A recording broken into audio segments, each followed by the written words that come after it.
The tale of Raman and Marko, a story of ambition, friendship, and rivalry. Have you ever helped someone only to watch them turn on you when they no longer need you? Raman did just that. He guided Marko when no one else would.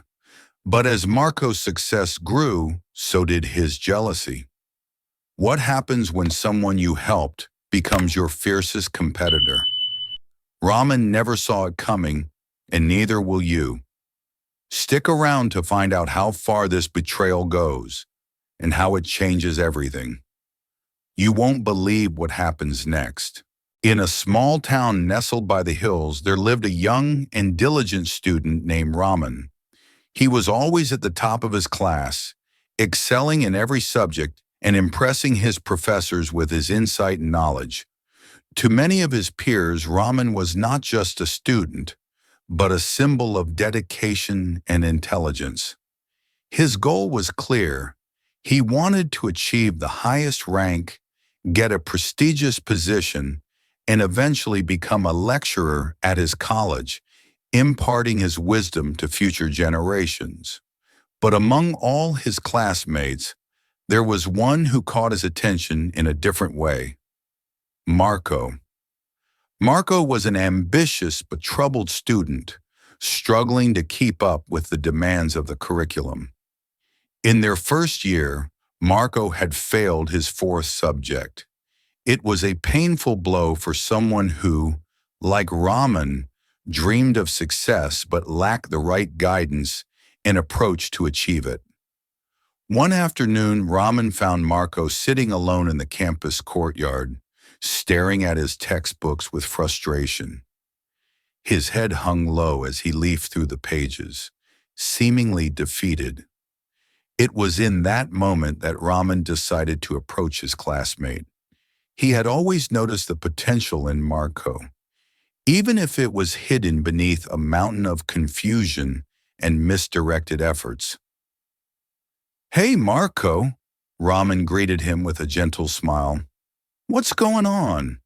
You look like you're carrying the weight of the world." Marko sighed deeply. "I just can't do it, Raman. I failed the fourth subject, and I don't understand why I can't get it right. No matter how hard I try, I just keep failing." Raman sat down beside him. "I understand how you feel, but don't give up. It's not about being perfect or getting everything right at once. It's about working smart and pushing yourself. If you want to improve, I can help, but you have to be willing to put in the effort." Marko looked at Raman, a mix of frustration and hope in his eyes. "Why are you helping me? You don't have to. You're already the best student here. You're on top. I'm just a failure." Raman chuckled. "No one is perfect, Marko, and everyone can improve if they truly want to. You've got the potential. You just need the right approach. Trust me, I can help you, but you've got to want it too."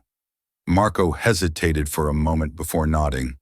"All right, I'll try, but I don't know if I can catch up with everyone."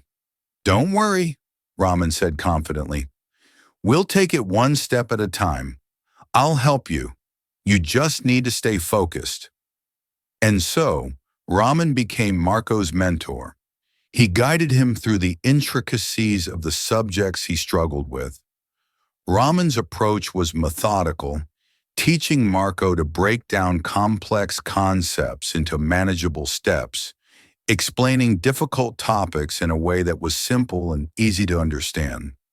Slowly but surely, Marko began to improve. His grades, once dismal, started to climb, and his confidence grew. He had come a long way from the student who failed his first course. One day in their second year, Marko sat in the classroom, anxiously awaiting the professor's question. As always, Raman was the first to speak when the professor posed a difficult question. His answer was clear, concise, and accurate. The professor nodded in approval, praising Raman for his deep understanding of the subject. But something changed that day.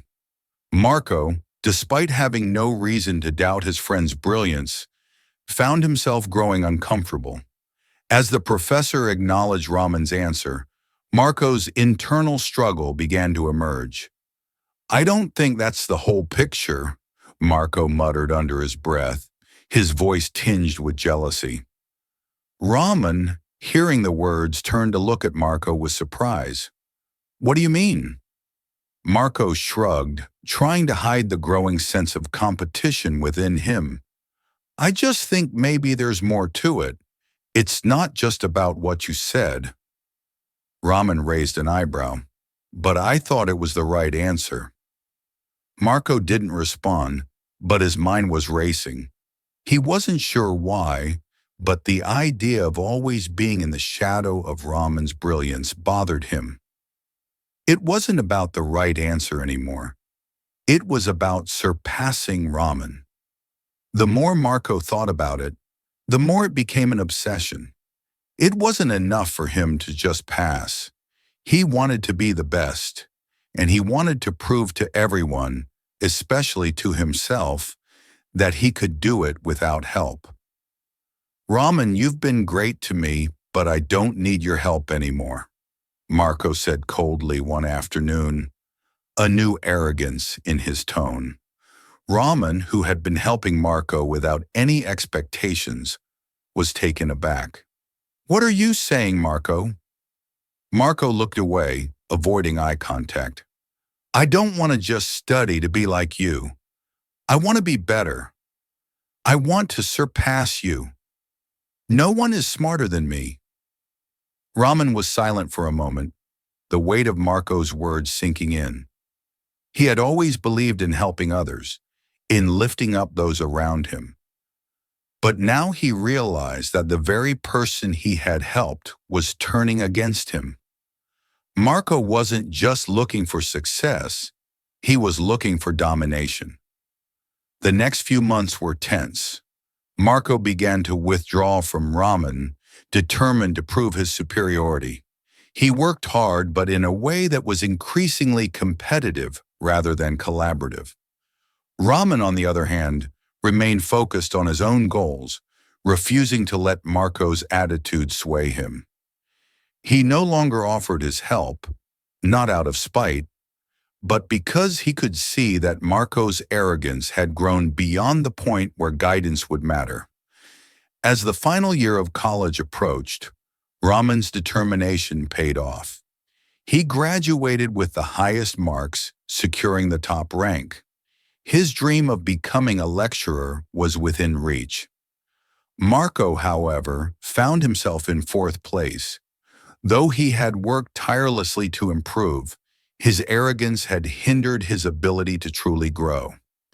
He was still a talented student, but he lacked the humility that Raman had shown throughout their years together.